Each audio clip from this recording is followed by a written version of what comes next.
Mesdames et messieurs, un plaisir de vous retrouver pour cet échange, ces moments d'échange, les questions d'actualité sur Kivu Morning Post. Informer pour transformer. Nous allons commencer à Goma. Réduction à 30% des cas de vol diurnes au quartier d'Ocho. La société civile félicite les cadres de base pour les travaux abattus. Nous allons donc revenir sur cette information avec le président de la société civile au quartier d'Ocho, Josué Nsibiro.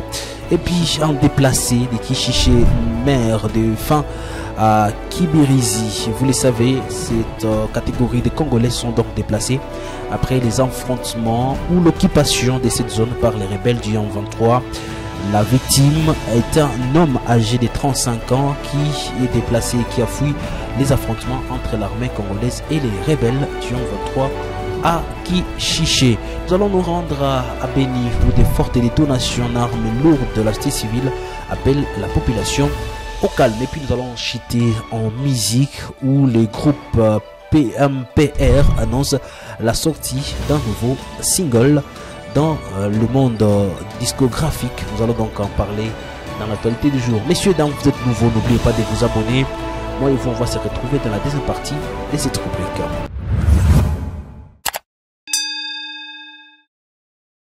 Réduction sensible des cas de vol diurnes au quartier d'Ocho depuis maintenant un mois. Information livrée à Kivu Morning Post ce jeudi par le président de la société civile au quartier d'Ocho. Josué Nsibiro évalue cette baisse à 30% des cas. Josué Nsibiro fait savoir que les résultats de l'amélioration de la situation dans cette entité de la ville de Goma sont la conséquence de l'implication tout azimut des couches des populations qui composent les quartiers d'Ocho.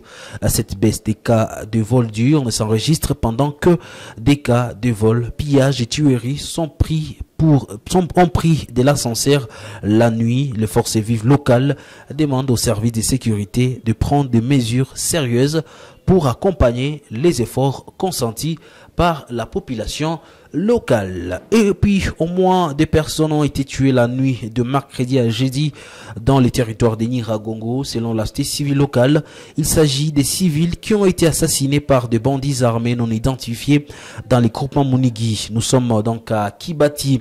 Cette structure citoyenne s'indigne contre la montée en puissance de l'insécurité dans cette partie de la province du Nord Kivu et appelle les autorités à intervenir pour ramener la paix dans cette zone. Et puis à Kishiché, Bizimana Kargazok, âgé de 35 ans, déplacé qui a fui les affrontements entre l'armée congolaise et les rebelles du M23 à Kishiché, est décédé suite à la famine. Le corps de la victime a été retrouvé ce matin du jeudi à Kibirizi dans la chefferie de Bouito, selon l'organisation Prodeo ASBL, une organisation dans la zone. Et puis il faut préciser que dans une correspondance ou selon un témoignage de Kivu Morning Post, M. Pascal Kassereka, Padiri, défenseur des droits humains de cette organisation, témoigne et affirme un homme venant de Kishiché ayant fui les combats dans la zone est arrivé à Kibirizi et a passé la nuit à la Belle Étoile. Ce matin, en se réveillant, la population a rencontré les corps à l'extérieur.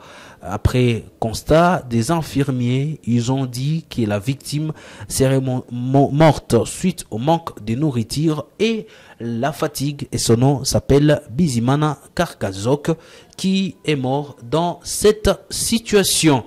À Beni, de fortes détonations en armes lourdes ont été entendues jeudi aux heures matinales dans le forêt du territoire d'Irumu en province de l'Ituri, à la limite avec les territoires de Beni au Nord Kivu.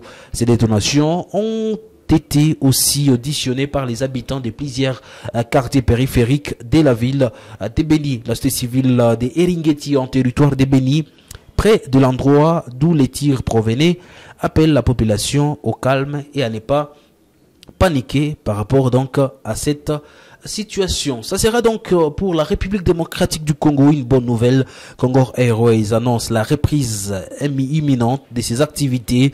La compagnie nationale d'aviation Congo Airways a annoncé mercredi à Kinshasa la reprise imminente de ses activités aériennes après une suspension de 2 mois.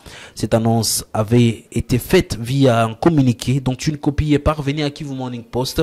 Congo Airways est heureuse d'annoncer officiellement la reprise imminente permanente de ses activités, lit-on dans ses communiqués.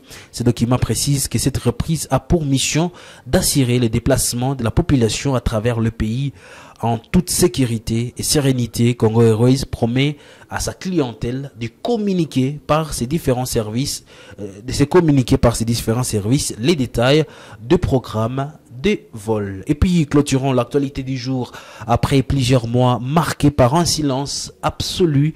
Les duos Zozo Machine et Yuma Adach formant le groupe MPR s'apprêtent à faire son grand retour dans les gammes congolais en annonçant donc la sortie de leur nouveau single intitulé Keba dans 3 jours, soit les samedis 18 novembre 2023. Ce nouveau single sera donc sera sur le marché 4 mois après la sortie du tube Méditation, faisant allusion au retour aux racines. Ces morceaux avaient fait réagir plein d'internautes. Dans le clip, l'on aperçoit Zozo Machine, l'un des membres vedettes du duo, c'est en train de jouer en mode solo et vide son sac sur les dernières péripéties et polémiques qui ont secoué le parcours des MPR et dit n'avoir des comptes à rendre à personne. Et vous le savez, ces prochains projets viendra donc compenser les temps de sécheresse sur le marché discographique.